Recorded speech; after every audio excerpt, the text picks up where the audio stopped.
Hi everyone, this is Jerry, and this is a game between a former world champion Jose Raul Capablanca, who's playing the white pieces, versus Edgard Colle, playing the black pieces.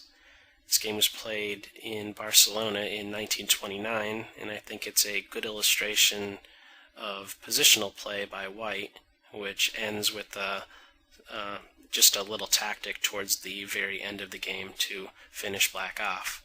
So as the game went, white starts out with pawn to c4, signaling the English opening, knight f6 development, knight f3 development, pawn c5, knight c3, knight c6, and what we have is a symmetrical English opening where both knights have been developed classically, and both c-pawns have advanced 2 squares.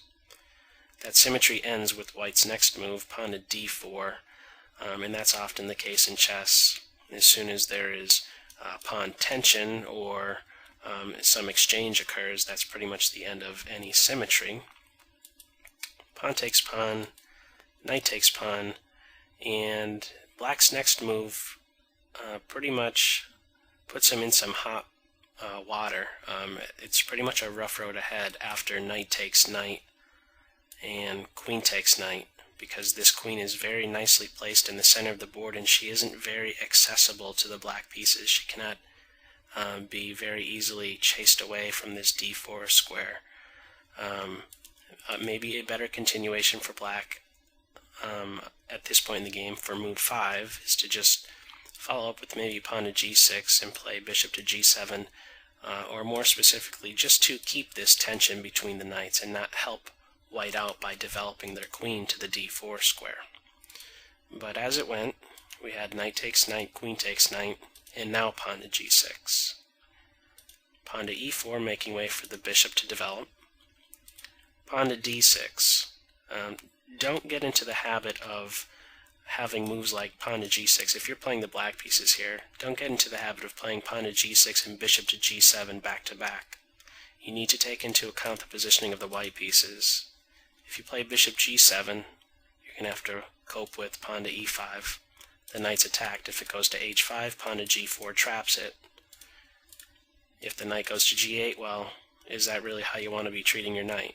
It came to f6 and now it goes back home. Probably doesn't want to have to do that. So instead of bishop g7 in this position, that's why pawn to d6 is played to guard e5. So in the event of e5, the pawn could be taken. Bishop to e3, development, and white is actually already anticipating that this queen is going to be attacked. So when this bishop comes here, eventually white's going to want to retreat to d2, and that's why this bishop wants to first be developed to e3, so that the queen is on d2 and the bishop is on e3. Bishop to g7, pawn f3. Pawn f3 is directed at guarding g4 so that the knight can't make use of that square and attack the bishop on e3. Queen to a5, pinning the knight to the king and really raking this whole fifth rank. Probably better is just to castle immediately, making the move that you know you're going to have to make right away, instead of already telling white the address of your queen. But as it went, queen a5, and now queen to d2, breaking the pin on the knight and getting out of the view of this bishop. Pawn to a6, defending b5 from maybe a move like knight to b5, and also supporting a pawn to b5 advance. That's one of the breaks that black is trying to maybe get in this position, this pawn to b5. In many Sicilian defenses, black looks to get this pawn to d5 advance in, but that's all the more difficult as a result of this pawn being on c4. It's contributing to the defense of this d5 square, as is many other pieces. The e4 pawn, the knight on c3, the queen on d2, all of them are focused on this d5 square. So b5 is the next try, and it seems like that might be the one that's a bit more manageable to get in. Bishop to e2, development, preparing to castle. A good question here is why not play to d3? What's the difference between the two moves? Well, take into account that this is a half-open d-file, since there is no white pawn but a black pawn, and The heavy pieces, namely the queens and the rooks, are going to want to have a clear view of this d6 pawn, but if the bishop is on d3, you're essentially putting a blindfold over the queen on d2. It cannot see this d6 pawn directly. So that's why we have bishop e2. Bishop e6 attacks c4. It's defended once and attacked once, so we could consider it unprotected, just as we consider this b7 pawn unprotected. The b7 pawn has 0 attackers, 0 defenders, it's unprotected.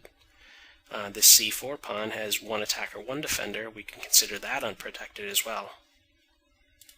Rook c1. Getting out of any potential threat along this diagonal. This rook might be susceptible to some tactics from this bishop on g7 after some pieces have moved, namely this knight. Eventually white wants to play pawn to b3 to have a pawn defend this c4 pawn, so as soon as this b2 pawn moves, the rook that was on a1 might have been a bit more susceptible to tactics. Rook c8 adding pressure to c4. Pawn b3 defense, and notice how this rook is no longer on the a1 square. Actually, there's been a couple moves made now. The queen and the rook have gotten out of the bishop's view of this diagonal. Now we have knight to d7, just having this bishop have direct view of the c3 knight, and the knight has possibilities of hopping to c5 or e5 at some point. White castles, black castles, and now we have knight to d5. A very forcing move. In fact, there's only one good reply from this position, seeing how this queen is unprotected and this knight is unprotected, how to cope with both threats. Unfortunately, queen takes queen, loses a pawn. Due to the in-between move, knight takes pawn check, king in the corner. Bishop takes queen, the end result is white is up a pawn. So, unfortunately, black is having to retreat the queen to its home, and now the queen, well, she's not ideally placed such that she has to essentially watch over a pawn. The knight is attacking the pawn, the queen is having to watch over the pawn. Not the ideal placement for a queen. Queen to b4, attacking an unprotected piece. You'll see that in many instances in this game, white pretty much puts pressure on black by attacking unprotected points in the position. So b7 is the unprotected point, so that's why we have this queen to b4 move. Bishop takes knight. How to recapture this bishop? Which one of these pawns do you capture with? Pawn on c takes bishop. The reason for that is to allow this rook more activity as well as this bishop. Notice that this pawn obstructs the view of this rook and this bishop. As soon as this pawn recaptures, this rook has more options, namely c5, c6, c7, and c8, and this bishop could potentially come to b5 or a6 at some point. Those aren't necessarily good moves, but at least more possibilities exist. So that's why we have pawn on c takes bishop. And this threat is still in the air, so how to cope with it? Unfortunately, black has to give up control of the c file, or at least thinks that that's the way to best cope with this position. If the rook tries to go here to defend this pawn, that'll just run into bishop to a7, the rook's attacked, and as soon as it moves, queen takes pawn, so that's really not a good defense. So black chooses to swap rooks, gives white control of the c file, a positional asset, and now queen to b8 defends the pawn. Queen to c4, a move directed at just pretty much saying I have control of the c file. So there's no rook to c8 move. Bishop to b2 move, that's a difficult move to explain. It's pretty much an I don't know what to do move, because it doesn't really accomplish much. If anything, it actually improves the placement of the white rook. If I'm playing the white pieces here, I would much rather have my rook on a light square opposed to a dark square, since my opponent has one bishop remaining and that bishop is on a dark square. So I just, white plays the move rook to c2, and the bishop just goes to f6. So really what was accomplished, really not a whole lot with that move. It probably should have just come here right away. But as it went, we have now pawn to f4, preparing an advanced pawn to e5, and also taking away possibilities of the knight or even bishop coming here at some point. Rook to d8, just defending the unprotected knight. Queen to c7, really just welcoming exchanges. If queen takes queen here, rook takes queen, and the pressure is still pretty persistent. This rook is very nicely placed on the 7th rank, and these two bishops are functioning very well, focusing in the queenside direction. But black avoids the queen exchange and plays queen to a8, and now we have bishop to g4. Once again, notice that this knight is attacked once, defended once. We could consider it unprotected, so that prompts the move bishop g4, attacking an unprotected piece. Knight to c5, and white could go ahead and win a pawn here. The only question now is how to go about doing it. There's a couple different ways, probably the most direct way, and I'm sure this is still a good way to go about it, but white ends up choosing a different route. One way to do it is just bishop takes knight, pawn takes bishop, and then queen takes pawn. White is up a pawn, and better in this position, if not winning. However, notice that this pawn is the only defender of this knight. This knight is attacked 3 times, and you can essentially try and deflect this pawn, the defender of the c5 pawn, so that's what prompts pawn to e5. If pawn takes pawn, now we win the knight. So unfortunately this pawn can't move, and the bishop's being attacked, so we have bishop g7, and now the unprotected piece is the pawn on e7, so that falls. Pawn to h5, a move directed at, I'm thinking, not only to allow the king an additional square to run to, but to turn this bishop into a one-dimensional piece.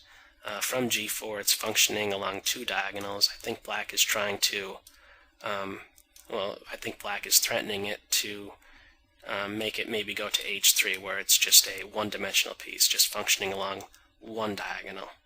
But a little calculation was done here by white, and the game ends in just a handful more of moves.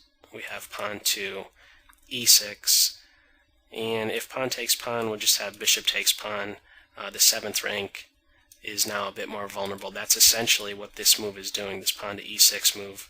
By making this f7 pawn flinch, or just move forward or capture, these g7 and h7 squares are more vulnerable, especially if a rook is allowed to get to c7. As was played in the game after pawn to e6, black actually goes ahead and accepts the offer, pawn takes bishop, and that runs into pawn takes pawn check. If the king goes into the corner to mate in 2, queen to h4, bishop block, it's the only move, queen takes bishop mate, but black ends up playing king to h7, and that only delays the inevitable for a few moves. Queen h4 check, bishop block is the only move. The bishop is now in a pin. The way you treat that is to usually attack the pinned piece. So pawn to f5 will do that. Allows the bishop to attack it. Pawn g4, this is already a resignable position. Bishop takes pawn, king g7, queen takes bishop, and black resigns. And for good reason. If king takes pawn, well, that would be the only move. That'll run into queen to f6 check. If king here, that's mate.